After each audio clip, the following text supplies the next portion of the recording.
Hello everyone, I am Radha Pandey. Once again we are going to learn the chapter of class 12 physics that is ray optics. आज की class में हम लोग जो topic cover करने जा रहे हैं वो बेसिकली हमारा प्रीवियस ईयर क्वेश्चन का ही थोड़ा सा हिस्सा है जो रह गया है। मैंने पिछली क्लास में आपसे कहा था कि मैं एक क्लास और लगाना चाहती हूँ जिसपे मैं आपको थोड़े बहुत और मेरे पास जो क्वेश्चंस हैं जो मैं आपको दिखाना चाहती हूँ, कुछ पैटर्न है जो आपको मैं समझाना चाहती हूँ वो मैं कराना चाहूँगी। तो वही क्लास मैंने आज लगाया है। नेक्स्ट क्लास जो हमारी होगी, नेक्स्ट जो वीडियो होगा उसमें मैं आपको velocity of spherical mirror cover कर सकूंगी। ठीक है, वो क्लास चूंकि काफी लंबी हो गई थी इसलिए मुझे दूसरे एक क्लास लगा करके क्वेश्चंस को कंप्लीट कराना पड़ा है। ठीक है, तो समझते हैं आज बेसिकली करना क्या है, पहले ये बात समझो आप। आज मुझे आपको मैग्निफिकेशन के मैं आपको क्वेश्चंस कराऊंगी, लेकिन वो मैंने पिछली वीडियो में भी आपको मैग्निफिकेशन का क्वेश्चन कराया था, लेकिन इस वीडियो में मैं आपको जो क्वेश्चंस कराने वाली हूँ वो उनसे थोड़े डिफरेंट पैटर्न के हैं। ठीक है, तो मैग्निफिकेशन आज हम लोग जो सीखेंगे इस वीडियो के अंदर वो बेसिकली यही सीखेंगे कि मैग्निफिकेशन कितने कितने तरह तरह का होता है और उसके डिफरेंट डिफरेंट जो पैटर्न्स होते हैं क्वेश्चंस के अंदर, जो डिफरेंट डिफरेंट पैटर्न पूछ लिए जाते हैं तो उसको किस तरह से हैंडल करना है। ठीक है, चले शुरू करते हैं वीडियो को। आइए देखिए, वीडियो को क्वेश्चन से ही शुरू करना है मुझे, लेकिन उसको शुरू करने से पहले एक छोटी सी इंफॉर्मेशन मैं आपको देना चाहती थी। समझिएगा, मैग्निफिकेशन ये मैंने ऑलरेडी पढ़ा दिया है टॉपिक आपको। ठीक है, अब आप समझो मैग्निफिकेशन में। वैसे तो ज्यादातर क्वेश्चन जो है मैग्निफिकेशन में आपको जो आएंगे वो उसको निकालने का तरीका होता है आपको हाइट ऑफ इमेज बाई में height of object, H I by में एच ओ।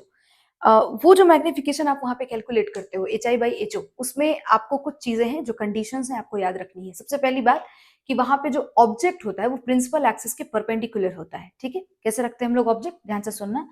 ये आपका मिरर है, ये आपका मिरर है, और इस मिरर से जो प्रिंसिपल एक्सिस गया है इससे परपेंडिकुलर आप ऑब्जेक्ट को रखते हो और इसका मैग्निफिकेशन आप फाइंड करते हो वहां पर। ठीक है, हाइट ऑफ इमेज बाय में हाइट ऑफ ऑब्जेक्ट का फॉर्मूला यूज करके, और इस तरह के मैग्निफिकेशन को ट्रांसवर्स मैग्निफिकेशन कहते हैं। ठीक है, तो क्या बोला मैंने कि इसका मैग्निफिकेशन अगर आपको निकालना हो तो आप क्या फॉर्मूला लगाते हैं, एच आई बाई में एच ओ, और ये जो मैग्निफिकेशन होता है इस मैग्निफिकेशन को ट्रांसवर्स मैग्निफिकेशन कहा जाता है। ठीक है, इसको हम लोग ट्रांसवर्स या फिर लैटरल या फिर आप इसको लीनियर मैग्निफिकेशन भी कह सकते हो, लीनियर मैग्निफिकेशन भी कह सकते हो। ठीक है, ये आपका फॉर्मूला होता है जो कि हमने किया है, इस पर क्वेश्चंस भी करे हैं हमने। अब समझना, एक और मैग्निफिकेशन होता है जहां पर ऑब्जेक्ट को प्रिंसिपल एक्सिस के अलोंग रख दिया जाता है। ठीक है, तो बेसिकली ये आपका देखिए मिरर है और ये आपका प्रिंसिपल एक्सिस है, इसके अलोंग ये आपका ऑब्जेक्ट पड़ा हुआ है। ठीक है, तो ये आपका ऑब्जेक्ट है और प्रिंसिपल एक्सिस के अलोंग रखा हुआ है ऑब्जेक्ट, और इसमें जब आप मैग्निफिकेशन निकालोगे तो यहां पर मैग्निफिकेशन होगा लेंथ ऑफ इमेज बाय में लेंथ ऑफ ऑब्जेक्ट। ठीक है, और इस मैग्निफिकेशन को बेटा जी लॉन्गिट्यूडनल मैग्निफिकेशन कहते हैं। क्या बोलते हैं इसको हम लोग, लॉन्गिट्यूडनल मैग्निफिकेशन। ठीक है, तो ये दो डिफरेंट डिफरेंट तरह के मैग्निफिकेशन है जो कि यहाँ पर आप देख सकते हैं, कंडीशन भी डिफरेंट है। एक जगह ऑब्जेक्ट को प्रिंसिपल एक्सिस के परपेंडिकुलर रखा गया है और दूसरी जगह दूसरे वाले में आपको ऑब्जेक्ट को प्रिंसिपल एक्सिस के अलोंग रखा गया है। ठीक है, तीसरा एक और मैग्निफिकेशन यहाँ पर आपको देखने को मिलेगा, और उस केस में आपको ऑब्जेक्ट जो है उसको उसका एरिया निकालने को बोला जाएगा। ठीक है, जैसे मान लो ये आपका मिरर हो गया और ये यहाँ पर आपको कोई ऑब्जेक्ट रख दिया गया। ठीक है, और अब क्वेश्चन में कहेंगे कि आप यहाँ पर क्या करो, इसका एरिया फाइंड करो, एरिया ऑफ, पहले तो इस ऑब्जेक्ट का इमेज बनाओ और फिर उसका एरिया बताओ। ठीक है, तो वहां पर जब आप मैग्निफिकेशन निकालोगे तो वो मैग्निफिकेशन का फॉर्मूला हो जाएगा एरिया ऑफ इमेज बाई में एरिया ऑफ ऑब्जेक्ट। ठीक है, और इस मैग्निफिकेशन को एरियल मैग्निफिकेशन कहते हैं। ठीक है, इसको एरियल मैग्निफिकेशन कहते हैं, मैग्निफिकेशन कहते हैं। लिख लोगे आगे आप। ठीक है, तो मैं जरा से इसको थोड़ा सा अलग अलग भी कर दूं, ये चूंकि ट्रांसवर्स मैग्निफिकेशन है तो मैं इसको एमटी लिख देती हूँ। ये लॉन्गिट्यूडनल मैग्निफिकेशन है तो इसको ml लिख देती हूँ, और ये एरियल मैग्निफिकेशन है तो इसको ml लिख देती हूँ। ठीक है, अब इसको बताने का पर्पस ये नहीं था कि मुझे आपको मैग्निफिकेशन का टाइप बताना था केवल, नहीं, ये पर्पस नहीं था, क्योंकि इसमें सबसे ज्यादा आपको जो इंपॉर्टेंट होता है वो ये वाला होता है, मतलब इंपॉर्टेंट इन द सेंस कि ज्यादातर क्वेश्चन आपको इससे ही नजर आएंगे। इनसे क्वेश्चंस बहुत कम होते हैं, पर आते हैं क्वेश्चंस, खास करके जेई के एग्जाम्स में, वहां पर आपको मतलब कॉम्पिटेटिव एग्जाम्स में पूछे जाते हैं। तो अभी हाल फिलहाल में नीट में ही क्वेश्चन, सॉरी जेई में ही सवाल आ रखा है लॉन्गिट्यूडनल मैग्निफिकेशन से। ठीक है, तो वो क्वेश्चन मैं यहाँ पे आपको कराऊंगी, लेकिन अभी इसको समझते हैं कि कैसे अप्लाई करना है, ये मुझे आज बताना है, कैसे इसको अप्लाई करेंगे ये मैं आपको सिखाना चाहती थी। तो समझना जरा, इस पर क्वेश्चन करा दिया है पिछले वीडियो में, इस वाले पर एक क्वेश्चन कराया है। ठीक है, आज मैं आपको दो और इसका पैटर्न का सवाल कराऊंगी और फिर इसका एक क्वेश्चन करा दूंगी। ठीक है, समझना जरा, देखो, तो आज का पहला हमारा क्वेश्चन क्या है, मेरे पास एक मिरर है। ठीक है, ये मेरे पास एक मिरर है, इस मिरर का ये रहा प्रिंसिपल एक्सिस, और ये है आपका ऑब्जेक्ट, मतलब एक रॉड है, और ये रॉड आपको अलोंग द प्रिंसिपल एक्सिस रखा हुआ है। इसका लेंथ आपके क्वेश्चन में दिया हुआ है f/3। ठीक है, क्वेश्चन के अंदर लिखा है कि जो ऑब्जेक्ट है, मतलब जो रॉड है, उसका लेंथ f/3 है, और जो इसका फारदेस्ट एंड है उसको पोल से मेजर किया गया है, तो वो 2f आपको यहाँ पर क्वेश्चन में दे रखा है, और मिरर का फोकल लेंथ f दे रखा है। ठीक है, अब आपको यहाँ पर दो चीजें कैलकुलेट करनी है। पहली चीज जो कैलकुलेट करनी है वो इमेज डिस्टेंस है, आपको यहाँ पर इमेज डिस्टेंस बताना है, और दूसरी चीज जो आपको कैलकुलेट करनी है वो लेंथ ऑफ इमेज है। ठीक है, ये दो चीजें आपको इस क्वेश्चन के अंदर कैलकुलेट करनी है। अब आप अपना नोट्स खोलो, जो आपको मैंने पिछला क्वेश्चंस कराया था उसको सामने रखो कॉपी को, और अब चेक करो। मैं आपको कुछ चीज समझाती हूँ, समझना। पिछला वाला जो क्वेश्चन था उसके अंदर ये आपका मिरर था, कॉन्केव मिरर था, ये प्रिंसिपल एक्सिस था, ये आपका ऑब्जेक्ट था। ठीक है, और इस ऑब्जेक्ट का जो सबसे क्लोजेस्ट एंड था उसको पोल से मेजर किया गया था, और इसका कुछ डिस्टेंस दिया हुआ था। मैं यहाँ पर 2f डिस्टेंस ले लेती हूँ। ठीक है, 2f डिस्टेंस यहाँ पर, और वहां भी 2f ही था एक्चुअली, 2f डिस्टेंस दिया था, और ये लेंथ ऑफ ऑब्जेक्ट था जो कि समथिंग कुछ एलो मान लेती हूँ मैं, यहाँ पर दिया हुआ है। ठीक है, जबकि इस क्वेश्चन के अंदर ये केस नहीं है, ये इससे थोड़ा डिफरेंट केस है कि आपका ये मिरर है, ये आपका प्रिंसिपल एक्सिस हो गया, ये आपका ऑब्जेक्ट है, ये आपका रॉड है जिसका लेंथ स्टिल आपको एल ओ ही दिया हुआ है, लेकिन इसका फारदेस्ट एंड जो है वो मेजर किया गया है मिरर के पोल से, और ये आपको 2f यहाँ पर नजर आ रहा है। ठीक है, तो आप देख सकते हैं दोनों, पहले पैटर्न का डिफरेंस समझो आप क्या है। पहले पैटर्न के अंदर आपका जो रॉड है उसका क्लोजेस्ट एंड जो है वो पोल से मेजर किया गया और वो 2f है, जबकि जो आपका दूसरा वाला केस है इसके अंदर जो फारदेस्ट एंड है वो आपको पोल से मेजर किया गया और वो 2f आपको दिख रहा है। सही है, तो पहले तो ये एक पॉइंट ऑफ डिफरेंस है दोनों ही क्वेश्चन के अंदर। दूसरा कि आपका जो यहाँ पर समझो इस बात को, कि यहाँ पर अगर आप ऑब्जेक्ट को ध्यान से देखोगे तो जो ऑब्जेक्ट है वो सेंटर ऑफ कर्वेचर, देखो इसका क्लोजेस्ट एंड 2f पॉइंट पर है, मतलब सेंटर ऑफ कर्वेचर पर है, और इधर इंफिनिटी होगा, तो ऑब्जेक्ट सेंटर ऑफ कर्वेचर और इंफिनिटी के बीच में रखा हुआ है। जबकि इस केस में अगर आप ध्यान से देखोगे तो ऑब्जेक्ट का farthest in centre of curvature पर है, इसका मतलब ऑब्जेक्ट सेंटर ऑफ कर्वेचर और फोकस के बीच में रखा हुआ है। सही बात है, ये इसका दूसरा पॉइंट ऑफ डिफरेंस है।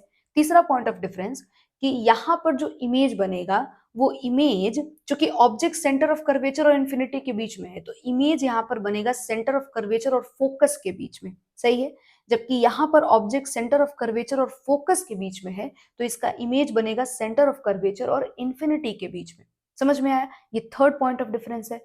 फोर्थ पॉइंट ऑफ डिफरेंस ये हो सकता है कि यहाँ का जो ऑब्जेक्ट है, चूंकि वो ये जो ऑब्जेक्ट है वो सेंटर ऑफ कर्वेचर और इंफिनिटी के बीच में है, तो इसका इमेज तो फोकस और सेंटर ऑफ कर्वेचर के बीच में बनना है, तो इमेज छोटा होगा ऑब्जेक्ट के कंपैरिजन में। समझ में आ रहा है, उसका लेंथ कम होगा, जबकि यहाँ पर ऑब्जेक्ट जो है वो खुद ही सेंटर ऑफ कर्वेचर के अंदर रखा हुआ है, तो इसका image beyond centre of curvature बनना है, तो इसका इमेज बड़ा होगा, इसका इमेज छोटा होगा, इसका इमेज बड़ा होगा। समझ में आया, तो ये कुछ पॉइंट ऑफ डिफरेंसेस हैं जिनकी वजह से ये दोनों पैटर्न आपस में डिफरेंट है, उनको सॉल्व करने का बहुत जरा सा ही सही लेकिन तरीका डिफरेंट होता है। सही है, चलो, अब आपको याद होगा मैंने यहाँ पर जब ऑब्जेक्ट डिस्टेंस लेने के लिए आपको बोला था, तो मैंने आपसे कहा था कि यहाँ पर आपको ऑब्जेक्ट डिस्टेंस कुछ लेना होता है u, ये जहां तक आपका क्लोजेस्ट एंड है 2f प्लस ऑब्जेक्ट का लेंथ l0, ये आपको पूरा ऑब्जेक्ट डिस्टेंस के तौर पे लेने के लिए मैंने आपसे कहा था, ठीक है। यहाँ पर ये चीज मैं नहीं बोलूंगी, इसके उल्टा बोलूंगी। समझो जरा क्या, क्यों ऐसा बोलूंगी मैं,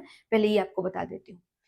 जिस भी, समझना मेरी बात को, जिस भी इंड ऑब्जेक्ट, चूंकि आप देखो यहाँ पर, यहाँ जो ऑब्जेक्ट है वो एक्सटेंडेड ऑब्जेक्ट है, प्रिंसिपल एक्सिस के ऊपर लेटा हुआ है, और पोल से जब भी आप मीजर करोगे तो यहाँ आपको ध्यान से समझो, अगर आप इसका एक क्लोजेस्ट इंड और एक इसका फार्देस्ट इंड, दो इंड को भी अगर आप लेते हो तो यहाँ पर ऑब्जेक्ट डिस्टेंस दो आ जाएंगे। नहीं, एक ऑब्जेक्ट डिस्टेंस जो पोल से यहां तक मेजर किया गया, एक ऑब्जेक्ट डिस्टेंस जो पोल से यहां तक मेजर किया गया, तो दो दो ऑब्जेक्ट डिस्टेंस मिल रहा है।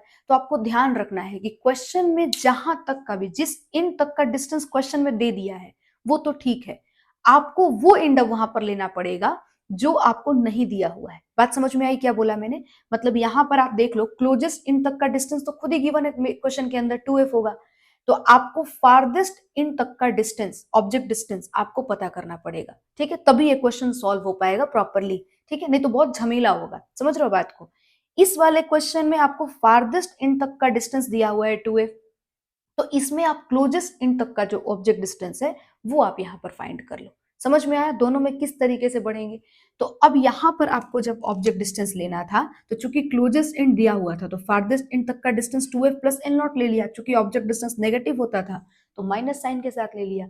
यहाँ पर जब ऑब्जेक्ट डिस्टेंस लेना होगा तो कैसे लेंगे? चूंकि ये फार्देस्ट एंड दिया हुआ है 2f, तो और इसमें अगर हम एल नॉट घटा दे तो मेरे को क्लोजेस्ट इन तक का डिस्टेंस मिल जाएगा, तो मैं 2f माइनस एल नॉट लूंगी यहाँ पर ऑब्जेक्ट डिस्टेंस, और चूंकि ऑब्जेक्ट डिस्टेंस नेगेटिव होता है, रियल ऑब्जेक्ट है, तो हम लोग यहाँ पर माइनस साइन के साथ ले लेंगे। तो आई थिंक आपको ऑब्जेक्ट डिस्टेंस अब लेना आ गया होगा इन दोनों ही केसेस में, और इसका इसमें आपका जो आपको पर्पस समझ में आएगा कि मुझे यहाँ पर ऑब्जेक्ट का जो दोनों इंड है उसका डिस्टेंस एक्चुअली जानना बहुत जरूरी है, ठीक है, तभी मैं इस क्वेश्चन को सॉल्व कर पाऊंगी। तो मैंने वो चीज यहाँ पर कर लिया है। अब चलते हैं इस क्वेश्चन के ऊपर सॉल्व करने के लिए, ठीक है, आ जाओ और देखना कैसे अगर हम लोग ये चीज किए तो इससे कैसे हमको फायदा मिलता है वो भी आपको नजर आएगा। सबसे पहले सॉल्व करते हैं इस क्वेश्चन को।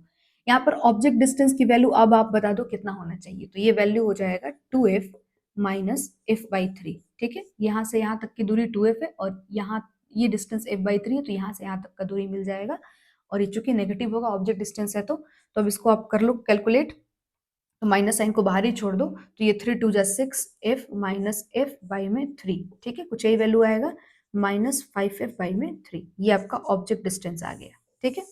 चलो अब मुझे इमेज डिस्टेंस फाइंड करना है, तो मैं किसी भी फॉर्मूले को यूज कर सकती हूँ, पीछे आपको सिखाया था, क्योंकि मुझे इसको ही करने में मजा आता है तो मैं यही यूज करूंगी। 1/v plus 1/u is equals to 1/f, 1/v को आप एज इट इज छोड़ दो, माइनस यहाँ पर, ठीक है, और यहाँ हो जाएगा 3 बाई में 5f equal to minus 1/f, ठीक है। इसको सॉल्व कर लेते हैं, तो 1/v इज इक्वल्स टू हो जाएगा आपका माइनस 1/f प्लस 3/5f, ठीक है। तो 1/v इक्वल टू कितना हो जाएगा, ये 5f स्क्वायर, यहाँ पे हो जाएगा माइनस 5f प्लस 3f, ठीक है। तो v इज इक्वल्स टू हो जाएगा 5f स्क्वायर माइनस 2f, जिसमें से f से f कैंसिल, तो v is equals to minus 5f by में 2, ये आपका इमेज डिस्टेंस आ गया है, सही है।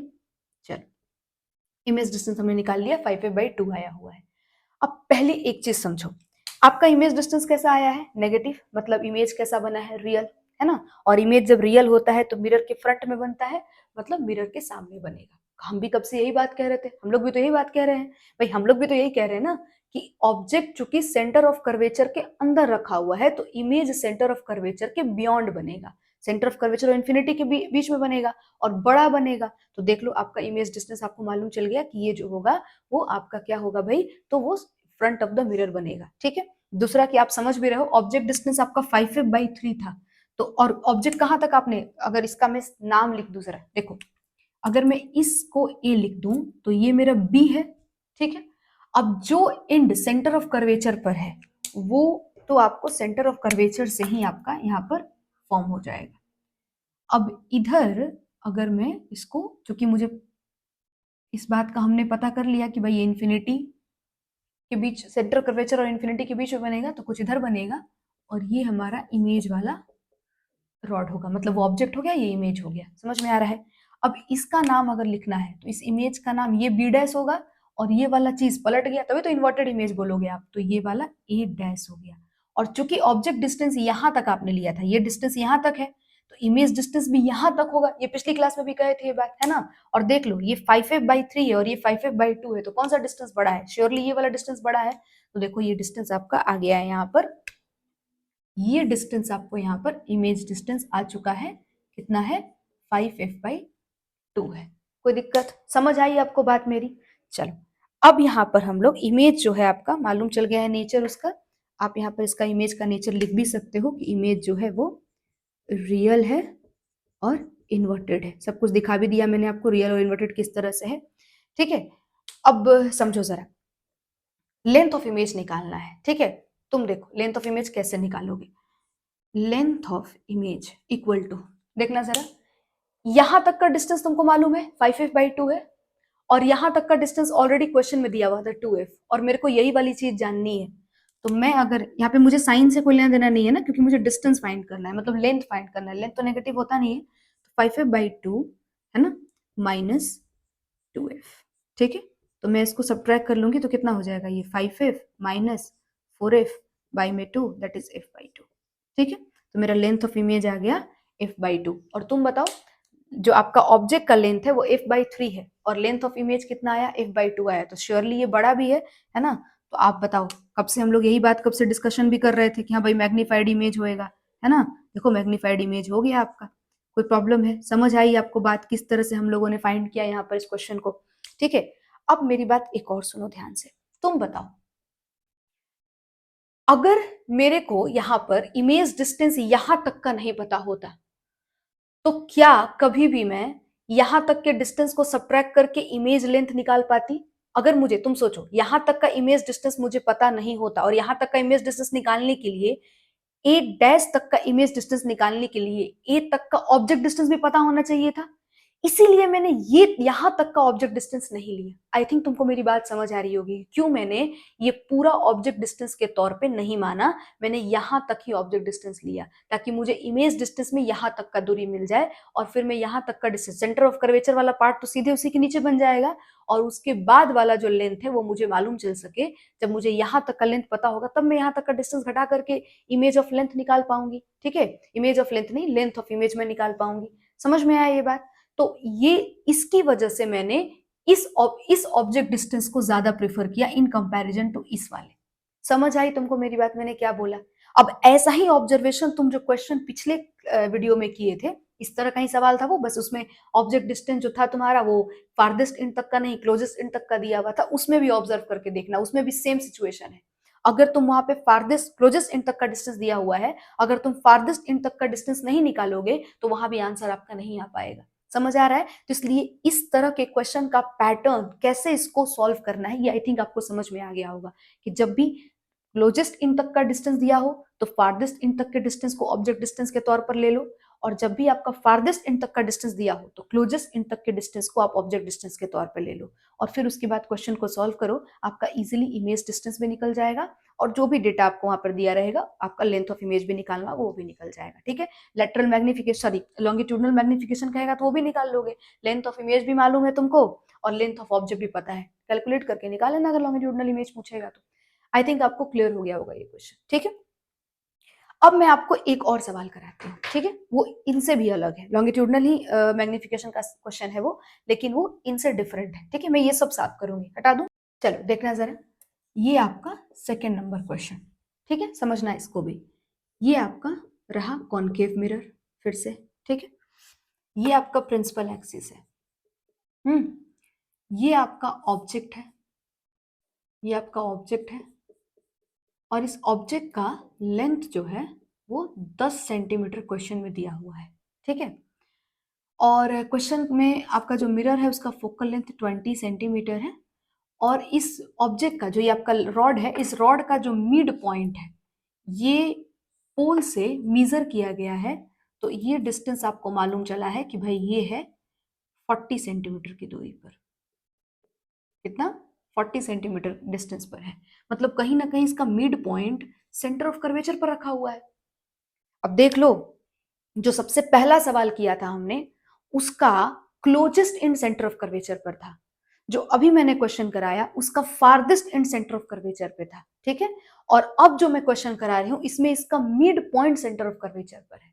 इस ऑब्जेक्ट का जो मिड पॉइंट है वो सेंटर ऑफ कर्वेचर पर है, ठीक है। जब तुम्हारा ऑब्जेक्ट का closest in centre of curvature पर होता है, ठीक है, जब ऑब्जेक्ट का closest in centre of curvature पे होता है तो object beyond the centre of curvature जा चुका होता है, जिसकी वजह से उसका इमेज जो है वो कर्वेचर और फोकस के बीच में बनता है। जब आपका ऑब्जेक्ट का जो फार्देस्ट एंड है वो सेंटर ऑफ कर्वेचर पे होता है तो आपका ऑब्जेक्ट जो है सेंटर ऑफ कर्वेचर और फोकस के बीच में होता है, तो उस केस में उसका image beyond the centre of curvature बनता है, ठीक है। यहां पर आपका ऑब्जेक्ट आधा सेंटर ऑफ कर्वेचर के इस तरफ है और आधा सेंटर ऑफ कर्वेचर के इस तरफ है। अब इमेज कैसा बनेगा, और वहां पर आप इमेज का साइज भी पहले से डिफाइन कर चुके थे, ठीक है, कि भाई जिसका सेंटर ऑफ कर्वेचर, जो ऑब्जेक्ट जो है वो beyond the centre of curvature रखा हुआ है तो उसका इमेज सेंटर ऑफ कर्वेचर और फोकस के बीच में बनेगा तो छोटा बनेगा, और जिसका ऑब्जेक्ट सेंटर ऑफ कर्वेचर और फोकस के बीच में है उसका इमेज बियॉन्ड जाएगा तो वो बड़ा बन जाएगा इमेज, सही है।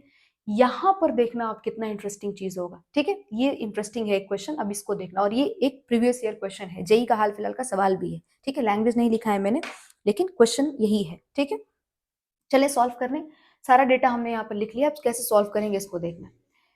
बात फिर वहीं आ गई, क्या, आपको ऑब्जेक्ट का दोनों एंड जो है वो पोल से कैलकुलेट करना है, वहां भी यही करते थे, बस फर्क ये था कि वहां पर दोनों एंड में से कोई एक एंड तक का डिस्टेंस पोल से कितना होगा वो क्वेश्चन में ऑलरेडी दिया रहता था, यहाँ पर वो चीज तो दिया नहीं है, तो अब आपको क्या करना पड़ेगा, दोनों एंड का डिस्टेंस आपको कैलकुलेट करना पड़ेगा।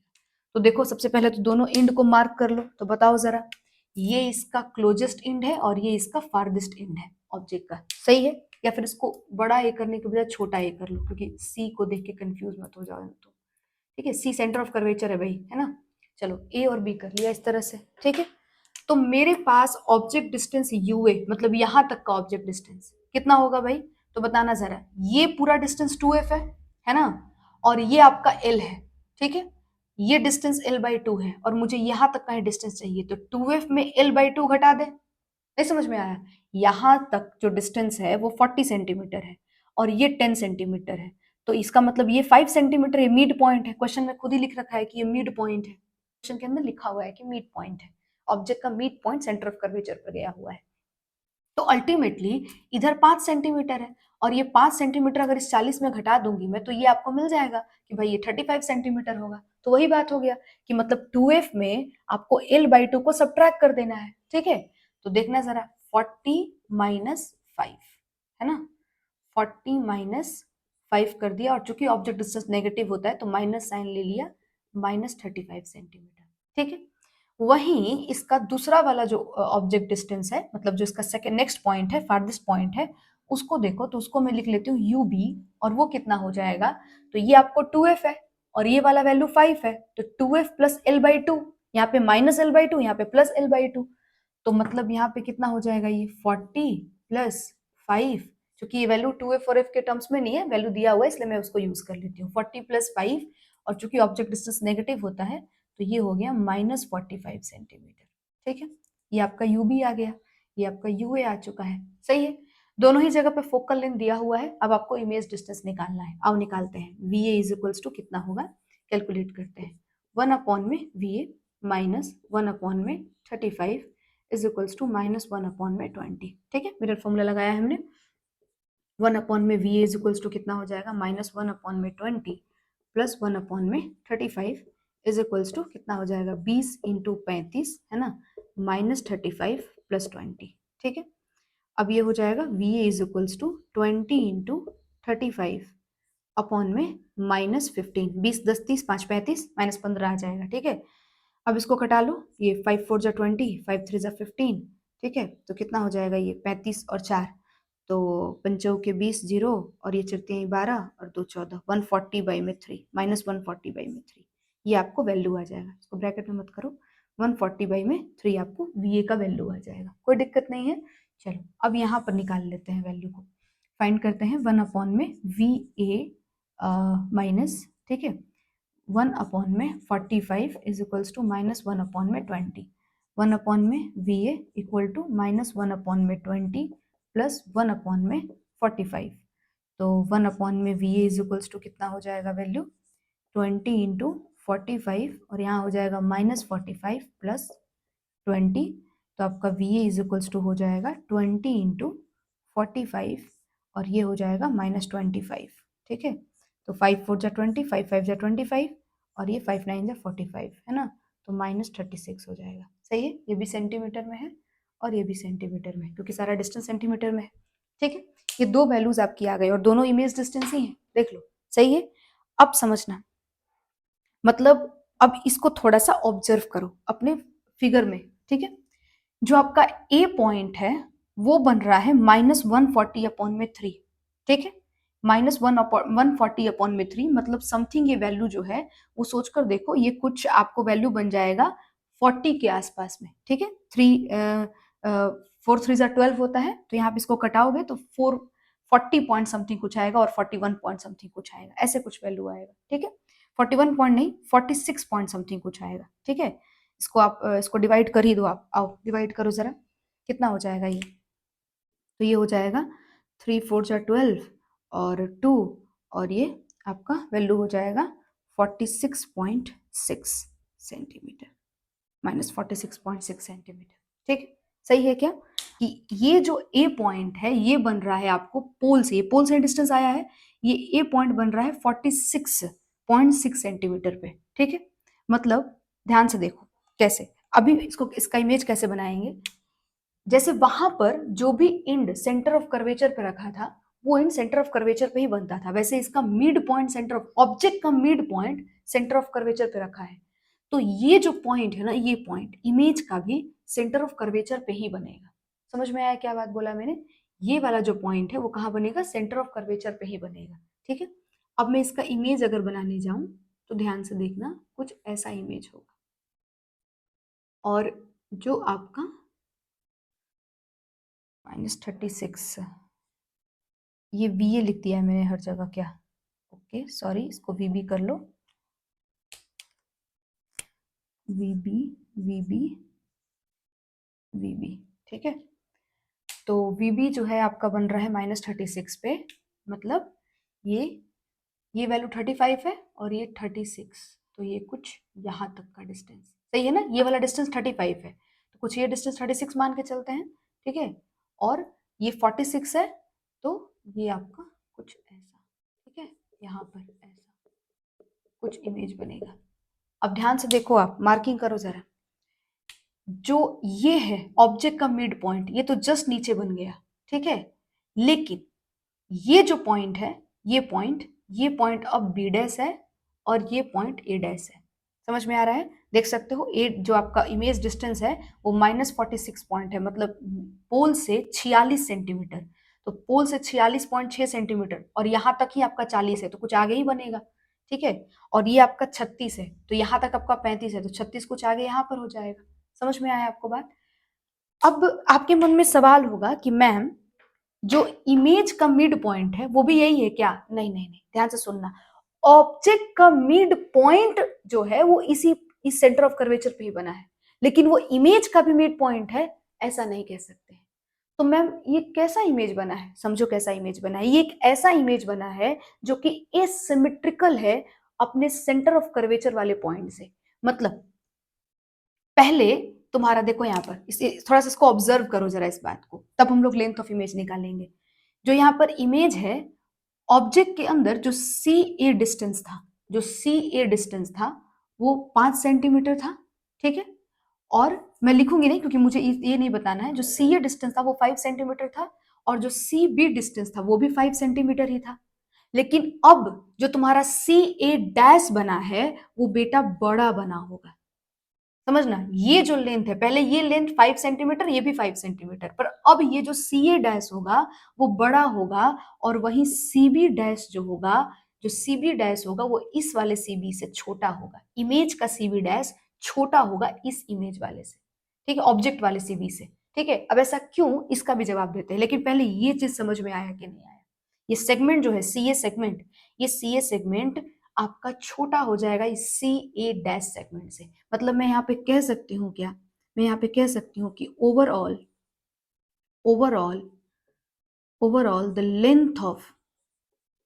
image the length of image is not symmetrical या फिर asymmetrical, length of image is asymmetrical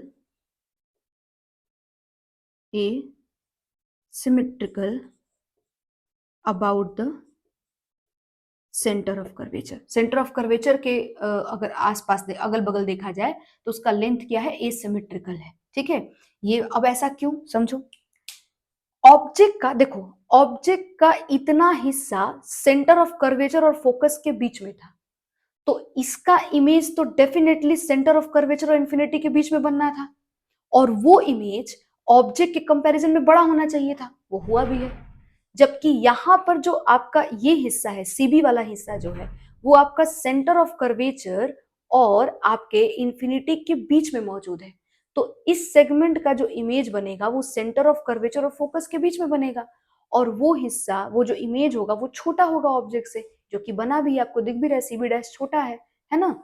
तो आप यहाँ पर इस बात को शायद समझ पाए होंगे कि क्यों सेंटर ऑफ कर्वेचर वाले पॉइंट से जो आपका ए डैश तक का जो डिस्टेंस है वो लंबा हो गया, और बी डैश तक का डिस्टेंस जो है ऑपोजिट साइड में वो छोटा हो गया, क्योंकि ऑब्जेक्ट ही कुछ ऐसा रखा हुआ है कि सेंटर ऑफ कर्वेचर के इस पार जो ऑब्जेक्ट है, इस तरफ जो सेगमेंट है, वो आपको रखा हुआ है जिस जहां पर उसका image beyond the centre of curvature बनेगा, तो डेफिनेटली वो कैसा बनेगा, बड़ा बनेगा। और जो इस तरफ रखा हुआ है सेगमेंट है वो आपका beyond the centre of curvature object ही रख दिया गया है, तो वो फोकस के और सेंटर ऑफ कर्वेचर के बीच में बनेगा, तो डेफिनेटली छोटा बनेगा, है ना। तो इनके मैग्निफिकेशन की वैल्यू जो है ना, वो अलग अलग सेगमेंट के लिए अलग अलग हुई है, इसीलिए पोजीशन ऑफ जो ऑब्जेक्ट है वो एक्चुअली इमेज को कुछ इस तरह का एसिमेट्रिकल बना दिया है about the centre of curvature. Centre of curvature के अगल बगल देखोगे तो ये एसिमेट्रिकल नजर आएगा आपको। समझ आई आपको बात? चलो, अब मुझे इस क्वेश्चन के अंदर लेंथ ऑफ इमेज निकालना है, तो लेंथ ऑफ इमेज कैसे निकालेंगे, तो तुम बता दो। लेंथ ऑफ इमेज आपको यहाँ का भी डिस्टेंस पता है, यहाँ से यहाँ तक का डिस्टेंस भी पता है, और यहाँ से यहाँ तक का भी डिस्टेंस पता है, तो बस यहाँ से यहाँ तक का डिस्टेंस घटा दो, आंसर आ जाएगा। तो मेरा डिस्टेंस हो जाएगा, और चूंकि लेंथ है तो नेगेटिव साइन का कोई मीनिंग नहीं है, तो मेरा हो जाएगा 46.6 माइनस 36। ठीक है, 36 तो घटा दोगे 10.6 सेंटीमीटर, इसका लेंथ ऑफ इमेज हो जाएगा। और देख लो ओवरऑल जो साइज होगा इमेज का वो बड़ा होगा। ठीक है, ओवरऑल साइज जो होगा इमेज का, आपका ऑब्जेक्ट 10 सेंटीमीटर का था, इमेज 10.6 सेंटीमीटर का बना है, तो आपका ओवरऑल साइज बड़ा बना है। क्लियर है ये बात? तो आपको यहाँ पे अंडरस्टैंडिंग हुई किस तरीके से कि अगर ऑब्जेक्ट का दोनों इनमें से कोई एक इंड सेंटर ऑफ कर्वेचर पर दिया है तो किस तरह से क्वेश्चन को करेंगे, और अगर ऑब्जेक्ट का mid point centre of curvature पर दे दिया है तो किस तरीके से क्वेश्चन को देखा जाएगा, ये आपको यहाँ पर समझ में आया होगा। और ये भी लॉन्गिट्यूडनल मैग्निफिकेशन का ही सवाल है। ठीक है, उसी कॉन्सेप्ट पे ये क्वेश्चन बेस्ड है, ये जेई का प्रीवियस ईयर है जो कि मैंने यहाँ पे आपको करा दिया है। मूव करते हैं अगले क्वेश्चन पे। नंबर क्वेश्चन है, देखो थर्ड नंबर क्वेश्चन कैसा है। ये आपका फिर से कॉन्केव मिरर है। ठीक है, ये आपका प्रिंसिपल एक्सिस हो गया, ये आपका ऑब्जेक्ट है, और ये एक्चुअली एक स्क्वायर है क्वेश्चन के अकॉर्डिंग, जिसका सेंटर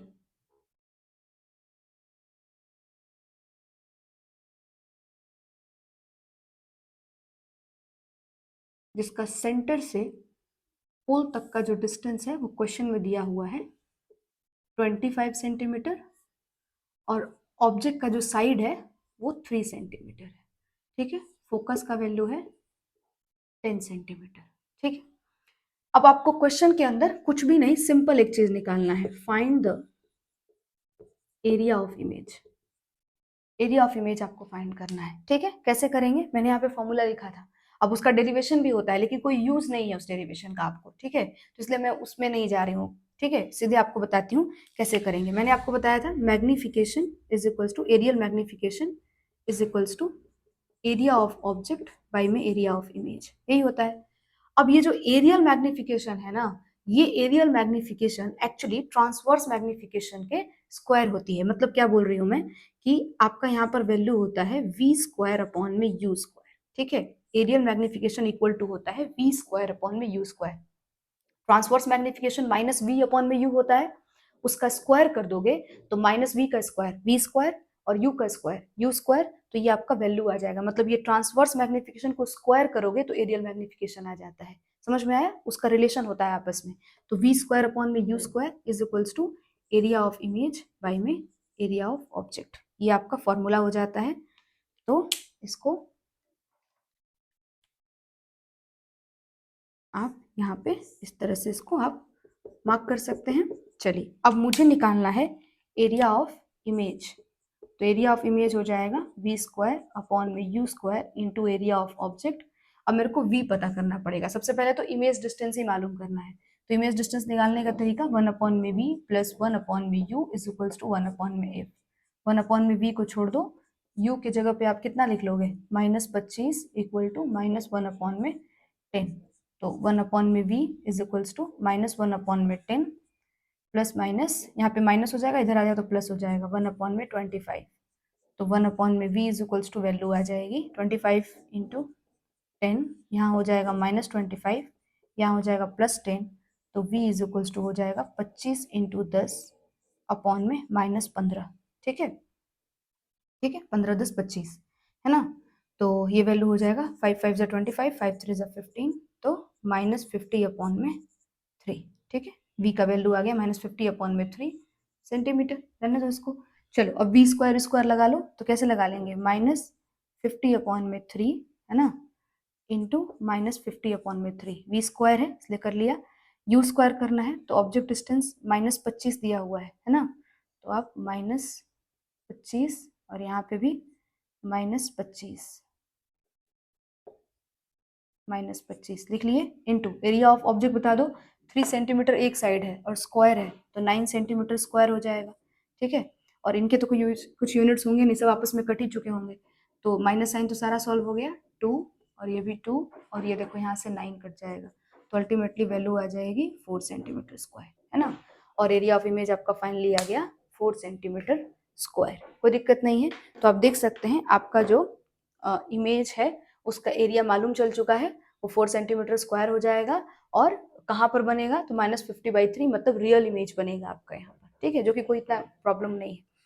तो आई थिंक आपको यहाँ पर एरियल मैग्निफिकेशन, लॉन्गिट्यूडनल मैग्निफिकेशन और लैटरल मैग्निफिकेशन के सारे कॉन्सेप्ट्स क्लियर हो गए होंगे। ठीक है, मिलते हैं नेक्स्ट वीडियो में और वहाँ के वेलोसिटी ऑफ स्फेरिकल मिरर और आगे टॉपिक को मूव करेंगे।